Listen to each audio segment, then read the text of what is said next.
You use these very thin, sutured small needles. Oh!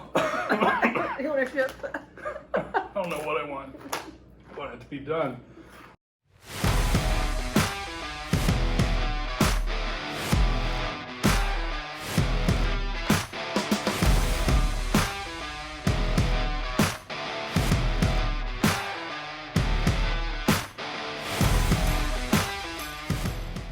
Welcome back to Hot Wings, Cold Steel. I'm Casey Walk. With me today is Dr. Pecchioni. Welcome to the show. Thanks. So, same as last week, the last episode, 10 wings, 10 questions, last one with a challenge. They get hotter and hotter, and this week we went hotter again. So we're going to start off with wing number 1. This comes from Lock 27. We had it last time. It's the dry rub, and it is so good, we had to do it again. Okay. I just couldn't say no. So, cheers to cheers. wing number 1. Okay. Now, So- can I just do a little disclaimer? Yes. The Taco Bell hot sauce is too hot for me, so I have some real concerns. There's hot and then there's fire at Taco Bell, so Yeah, it's yeah. even the hot sauce. So these will be good. We'll see Okay. how it goes. Okay, yeah. So, What's the worst that's going to happen? Yeah. We always say that. Question number 1. You're a vascular surgeon. Why did you go into vascular surgery? What called you to it? What I liked about vascular is not every patient really is going to be the same, so you really can individualize it. Does this one get a stent? Does this one get a bypass? Does this one not get anything at all? Do we do something hybrid? I think also a lot of those patients, because of all the medical issues they have, they, even if you have a complication, things don't go quite right, they're very appreciative of what you were able to offer them and what you were able to do for them. A follow-up question. Mm-hmm. You trained here. Mm-hmm. I'm currently training here. Rod trained here.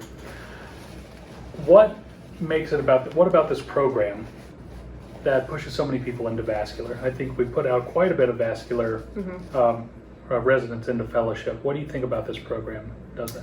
Well, I think you all have an opportunity to do a lot of different vascular cases.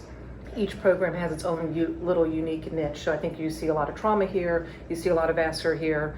And I think what really is a big driving force is we have a lot of good vascular surgeons here in town. I'm at the Dayton VA.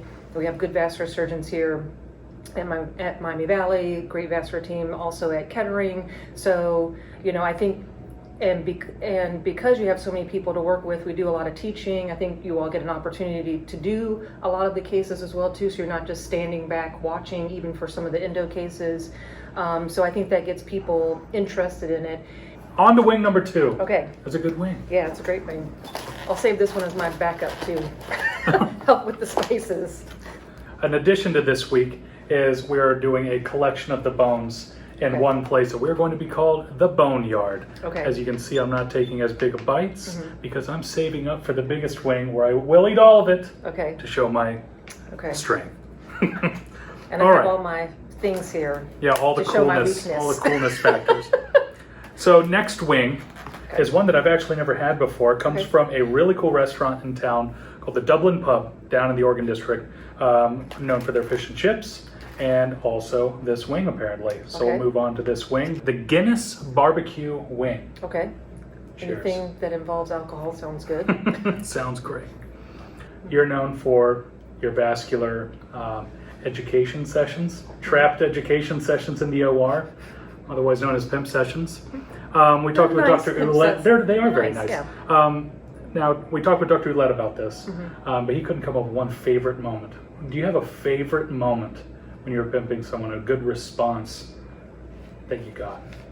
I don't know if I've gotten a good response from somebody, but I will say, like in particular when we're doing a carotid, and I'm talking to them about how do you identify which one's external and which one's internal, and of course you're looking for the branch, and then I ask them, okay, can you name that branch, superior thyroidal? And then I say, well, can you name the other branches? And then they hem and they haw because they only prepared for the one branch. And I let them sweat it out for a bit, and then I tell them, I don't remember the other branches either. That's just the most important one. Wing number 3, question number 3. This wing comes to us from Blind Bob's, also in the Oregon District. Very nice place to go and have some dinners. This is their bourbon wing. So again, alcohol inspired. Seems like Cheers. I'm starting to wonder about the alcohol level on the surgery program here. That's a later question. Don't worry about that. So, you are a fan favorite in the medical school and residency alike. A lot of it has to do with how much fun we have on your service. You bring a lot of positivity and fun into, the day-to-day, operations and going to see patients. And in a medical education world where burnout is a real thing, how do you keep that positive outlook throughout a career and through training? Well, I mean, one, I think you have to be dedicated to it. This isn't a profession you go into thinking like I'm going to work 9 to 5 and I'll be on my way. And definitely I have moments where I'm frustrated and I'm upset, but I don't think it does anybody any good to just spew that out all the time. I also feel like there's a time to be calm and there's a time for action. So to me, if I'm getting mad, I think then people know like, oh, Pecchioni's upset, like we better pay attention now. Rather than if you're mad all the time, then they're just like, oh, there goes Pecchioni again. So I don't know, I enjoy what I do. And to me also, with teaching residents and with students, I look at it as a little bit like at some point I'm going to be 80 and might need to have something done. And I want to show people this is how you treat patients. This is how I want to be treated. This is how, I want you to look at me and respect me. Because when I'm 80 you're seeing me for the first time, you may not know I'm a vascular surgeon. I know what I'm talking about. So you have to give patients, respect and treat them like you'd want to be treated. So and then it is stressful, I mean, you're dealing with patients' lives, you're dealing with long hours, and the only way to get through it is to tell some jokes, listen to some good music, have some fun, just relax with it, So you're investing in your own future. I'm investing You're in my nice future, to us, yes. so we take care of you. Yes. You're like my mom. Yeah. That's what she So if I does, eat too. these chicken wings, I'm going to have some carotid disease, and I need somebody to take care of it. Yeah, that's right. Question 4, Wing 4. This one's coming to us from Bennett's. This is a restaurant down in Miamisburg, right by where I live. And we're going to be doing question 4 as well. Okay. You're going to pick one up there. All right. Cheers to wing Cheers. number 4. Okay. So, question 4. Now, it's hard for a lot of us to imagine because we see you all the time, but you actually have a twin. Now, twins are known to have special languages sometimes. They can do otherworldly things. Do you have an example or an experience where you and your twin were connected some like ESP level? No, unfortunately we don't. We don't have that kind of connection. I mean, we're close, not to say we don't have any connection at all, but unfortunately we don't have that kind of connection. But I do always say that she's the nice one. I'm more of kind of like a introvert, extrovert. Like if we go to a party, I'm probably going to hang out with just the people I know. I'm not really going to talk to a lot of people because I'm not very comfortable having conversations with people I don't know really well, which my husband thinks I go to parties and I just yuck it up all the time. I said, well, I yuck it up if I know people, but if I'm going to some party and the only person I know is the person I came with, I'm probably going to keep it down a little bit. Whereas my sister is the kind of person that will come out of the party with like 10 numbers, networking, I'm going to meet with this person, we're going to work on this deal. She's, always going and moving, and if you go to her town, it's like everybody knows who she is because she's constantly talking to people. I guess we should have verified before the interview if we were really interviewing you or your sister. I guess we should have checked next time. Alrighty, on to question 5. Yeah. Okay, these are good. These are good. Wing number 5, question number 5. Looks a little more fiery. Yeah, these are starting to look a little more dangerous. This is coming from Roosters. This is their hot wing. We did Roosters last week, one of their donkey sauce. It was an interesting take on a wing. Now, this is a little lower on the scale, but we're working our way up. Okay. So cheers to wing number 5 here. All right. So, as you mentioned, the part of your reason, I'll take a bite first before I ask you to make it fair. They're starting to build. Wing 5 is a definite step up. As you mentioned, part of your reason going into vascular, being a female surgeon, our program, I think, is a major selling point is that we have a lot of excellent female surgeons in town and connected to our program and as residents. What do you think about our program makes that possible, and how do you think that's affected you? I think that this program, so I was a resident, well, I went to medical school here and was a resident here. And I have felt all along that the medical school, the residency are very much interested in having a diverse group of people. I think that helps, and when you can show other people as well that look at all these women, look at all these people of color, look at all the people we have here, that is going to make it more open for other people to apply here as well. I mean, obviously there's only so many places you can go, but it certainly helped me to sort of rank the place higher when I was looking at places. So when people come here, I think they see how open it is. And also, again, residency is very difficult, obviously, and this program I think has always been very supportive of people who are married and have families, and we all kind of look out for each other. So, that certainly, it helps. Yeah, definitely. It helps. That was very good. Wing number 6, question number 6. This is coming to you from a small restaurant in town called Sliders. Known for their cheeseburgers, they also got wings. So these are their hot wings. Okay. Dive in. Let's see what we got. Hotter? It's hotter. Yeah. They're starting to work a little bit. They're starting to fight back. So on a not surgical topic, Star Wars or Star Trek? I wore my Star Wars earrings just for this interview. I noticed it. I was sitting right here. I was like, this question's going to be awesome. I mean, I definitely like both.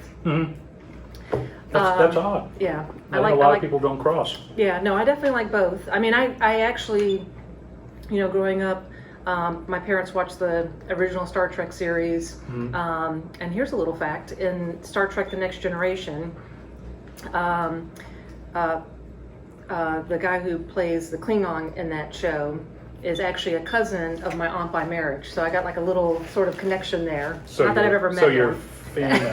Yeah, no, I've never met him. Sorry, Michael Dorff, I've never met you.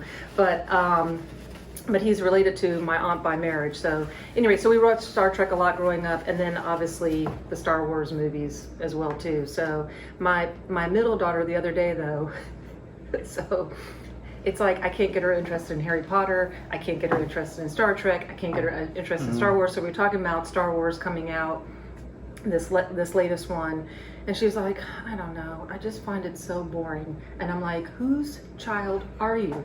And you're not allowed to say that outside of this house. I do not want to be associated with you outside of this house if you're telling me any of that in this house. Yeah, you can rob a bank, but you can't tell people that you think Star Wars is boring. So follow up with Star Wars and Star Trek. Out of both universes, any technology or weird gadgets that they have that you could use in the OR, what would it be and why?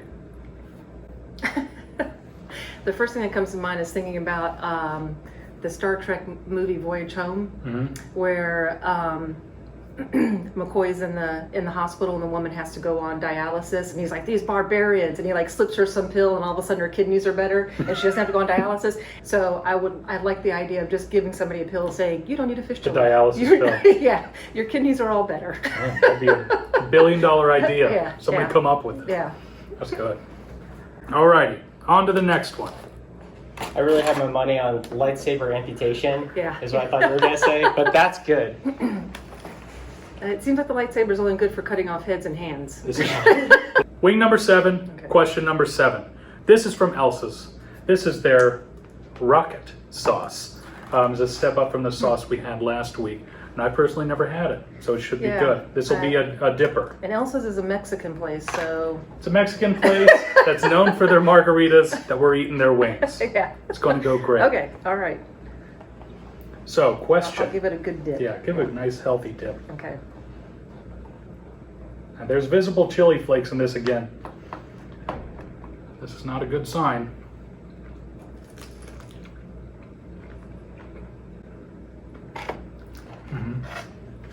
It's a slow burn. Yep, it's getting there. It doesn't start out as much. It's building up. It really comes from below.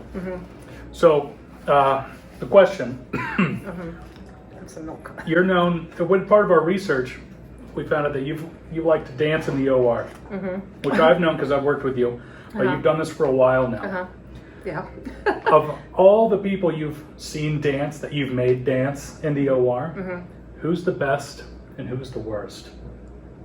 Can I say I'm the best and the worst? I don't know. It's a very influx I don't thing. know. You know, honestly, it's like when we have like a little dance break. It's just I'm just in my own head, like dance break. Let's relax for a minute. Okay, back focus. So I can't answer that. I don't know who's the best or who's the worst. Wing number 8, question number 8. This comes to us from Thai 9. It's a restaurant also in the Oregon District, obviously known for their Thai food. It is very hot food, and the whole thing with it is you rate your food from 1 to 9. 9 is the hottest, 1's the not the hottest, and you kind of pick your spice level. So we picked their wings and we said, give us number 9. Oh no. And they laughed at us. Because let me just tell you what I know about Thai 9. I usually get a 1 unless I'm feeling bold, then I get a 3. How bold do you feel now? All right. Let's go for it. Okay. Nice healthy dip. That one Okay. looks kind of weird. I'm going to go with this wing. Okay. Oh, this is a dark, healthy sauce here with chili flakes.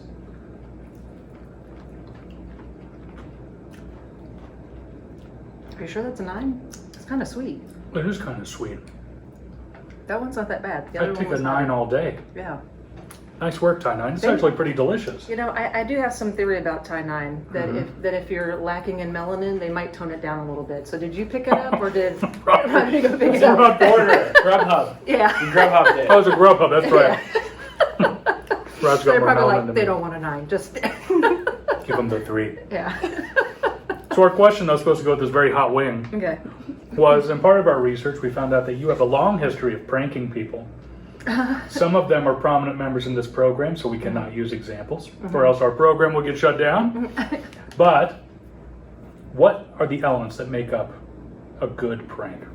You have to know your target, number 1. You gotta know. And Do know your research on it. Yeah, but I mean also know them in the sense that they can take a joke. I mean, I don't want to make somebody upset. I don't want to offend them. I don't want to scare them that they have a heart attack or something like that. So I think you have to know your audience, and then kind of play around with it a little bit. You know, sometimes it's just on the fly. Okay. Well, you're good at it. Yeah. I've heard examples from over the years. Yeah. They've all been really good. Yeah. Question number 9, wing number 9. This is our final wing from the last episode, Fricker's X Scream. Oh, That okay. kind of ruined the night and the next day for me and Dr. Ouellette. Oh my gosh. So we'll Okay. start with this, and then we'll do our question. Okay. All right. Okay. Cheers. Okay. All right.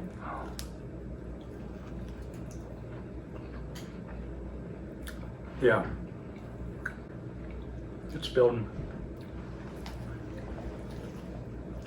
Let me just take one more here. Yeah, it comes up in the throat from below. So I think I would get ridiculed if I didn't talk about how you're a known doomsday prepper. Okay. Yeah. Yeah, that's hot. Yeah, that one fights back. What I think in every doomsday prepper's mind is, how can I make myself, when it comes down to deciding between me and somebody else leaving, the camp in apocalypse world, how am I going to make myself? So how does being a vascular surgeon keep you in the camp during apocalypse time? Oh God. Well, I'm pretty sure. Woo! The reason why my husband keeps me around is because I have at least some medical training. Oh Lord. It's valuable. So I think if you're going to be part of a prepper community, you have to bring some sort of skill set with you, and whether that's more of a engineer mechanical, that's really hot. Like an engineer mechanical type skill set. It's a dental skill set. It's maybe even firearms, military skill set. You have to contribute to the community. You got to bring something. So yeah, I think for me it's the medical aspect. I can at least do some suturing, do some wound cleaning, if need be, take off a limb if I have to. Yeah. Now That wasn't the last one? that's not the last one. We have one more. Okay. Alrighty. Wing number 10, question number 10. This one's a little different because we're going to Okay. have a challenge set up with it. Okay. But we're going to eat the wing first. All right. So this comes to us from Elsa's, and it's a sauce I didn't even know about until a surgeon at a program, shout out to Dr. Heisey, recommended this. It's called, let me get the name right, I'm on fire and ready to die. Okay. I had to tell them I'm over the age of 21 to actually purchase this, and What? they don't deliver it even, so it was a big deal. Oh my gosh. So we're going to go ahead and take a bite Okay. and then do our All right. challenge. Okay. Okay. Have a nice healthy dip, and Oh my gosh. oh, that's a scary sauce. It looks like blood. It's on fire. Check that out. I'm on fire and ready to die. Okay. All Here we right, go. cheers.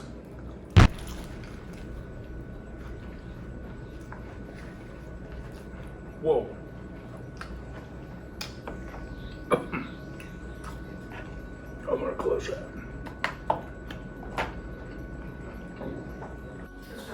You need to get touches. Oh. So you're a vascular surgeon who's notorious for not wearing loops, which blows my mind. You know, you use these very thin suture and small needles.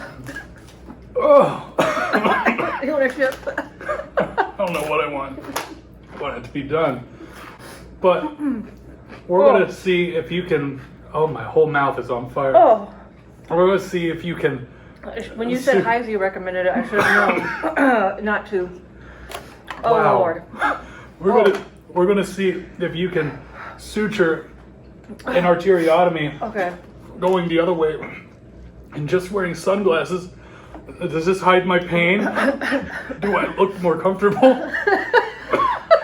My eyes are You watering. can't see the single tear running down your face. Now I got the hiccups. That makes it worse. Oh. Oh, I actually have tears coming down.